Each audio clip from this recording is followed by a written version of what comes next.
गोर लगै छी। हम चमचम मैथिली गीत में अहाँ समस्त मिथिलावासी के स्वागत करै छी। आई एगो हम धर्मराज के गीत गबै छी तऽ अहाँ सब ई गीत जरूर सुनब देखब। और जे केओ हमर चैनल पर में नया आयल है वो हमर चैनल के पहले सब्सक्राइब कऽ लेब, जे कि अहाँ सबके हम सुंदर सुंदर गीत सुनाब। आ यदि हमर गीत नीक लागे तो वीडियो के लाइक जरूर कऽ देबै।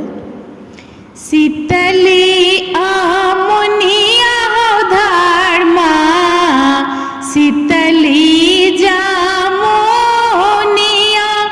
आहो बाबू शीतला बहैया बा साता हो ताही तारा धर्म दुलरुआ पलंगा ओछाओल आहो बाबू सुतला पीताम्बर तानी हो उठ बजे गेलखिना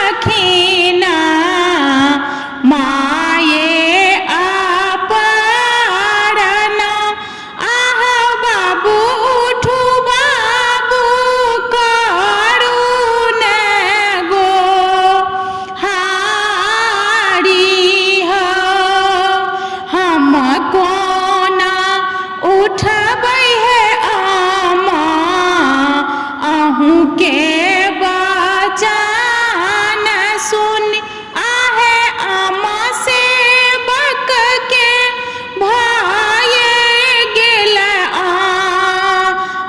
आहांग है अच्छा ताके धन माहे आमा से हो कूटी खा गेल आहे आमा पीबी गेल नीरा माला जोला है चनबा के धोती है आमा से हो